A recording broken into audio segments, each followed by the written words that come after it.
Shalom. Selamat pagi Bapak, Ibu, Saudara-saudari yang dikasih Tuhan dimanapun Anda berada. Senang sekali kita kembali bertemu dalam renungan di pagi hari ini. Mari kita bersatu dalam doa. Bapa yang bertata dalam kerajaan surga, sungguh besar kasih karuniamu. Sungguh Engkau mengasihi kami sering melupakan Engkau. Kami sering meniadakan Engkau dalam kehidupan kami, tetapi Engkau tidak pernah meninggalkan kami. Engkau terus memanggil kami dengan kasih-Mu ya Bapa yang tiada berkesudahan. Terima kasih Bapa, untuk itu masuklah ke dalam hati kami. Beracara seluas-luasnya dalam hati kami, agar kami boleh melangkah, berpikir dan berkelakuan sesuai dengan seturut dengan firman-Mu. Di dalam nama Tuhan Yesus Kristus kami berdoa. Amin. Selamatkan harta berujung maut. Landasan firman Tuhan diambil dari Matius 6 ayat 21 yang mengatakan, tetapi kumpulkanlah bagimu harta di surga. Di surga ngengat dan karat tidak merusaknya, dan pencuri tidak membongkar serta mencurinya. Karena di mana hartamu berada, di situ juga hatimu berada. Malam itu sama seperti biasanya damai dan tenang. Desa itu cukup jauh dari perkotaan, dan masyarakat setempat masih menggunakan lampu minyak. Jam 9 malam biasanya sudah sepi. Suara jangkrik dan kodok bersaut-sautan.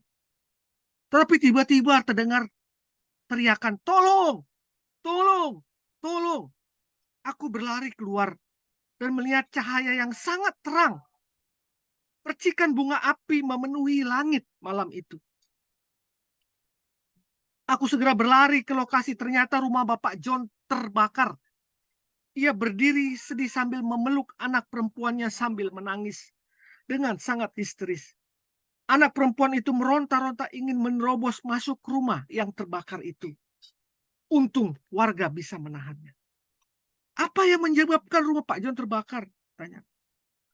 Aku juga belum tahu pasti penyebab kebakaran.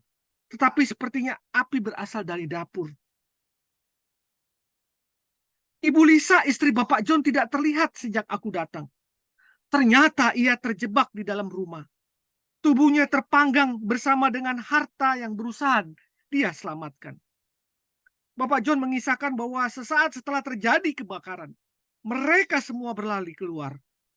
Tetapi Ibu Lisa tiba-tiba teringat akan uang dan emas di dalam peti kayu yang dia simpan di dalam kamar. Ia langsung berbalik masuk ke dalam rumah, menerobos api dan masuk ke dalam kamar untuk mengambil peti tersebut. Saat ia hendak berlari keluar, sebuah tiang rumah jatuh tepat di pintu kamar dan menutupi jalan ia untuk keluar.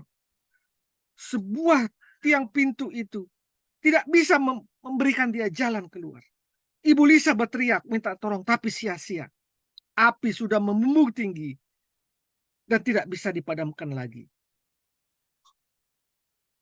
Bapak Ibu sekalian, saat api dipadamkan, ditemukan jenazah Ibu Lisa dalam posisi duduk dengan tangan seperti sedang memeluk sesuatu.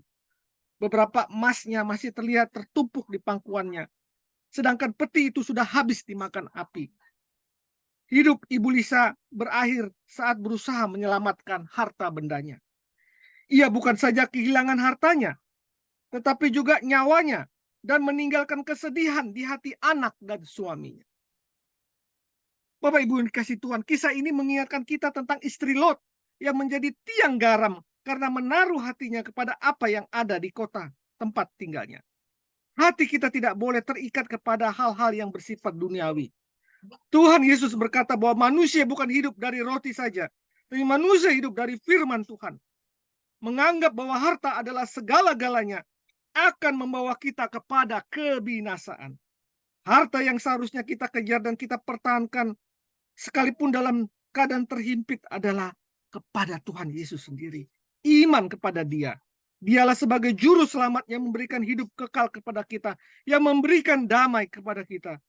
Hidup kita tidak hanya sebatas di dunia ini saja, tetapi masih berlanjut setelah kematian menjemput.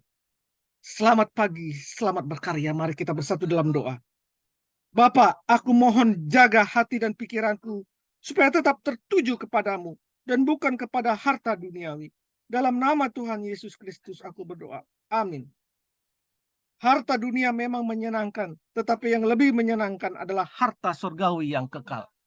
Selamat pagi, selamat berkarya. Tuhan Yesus memberkati. Amin. Amin.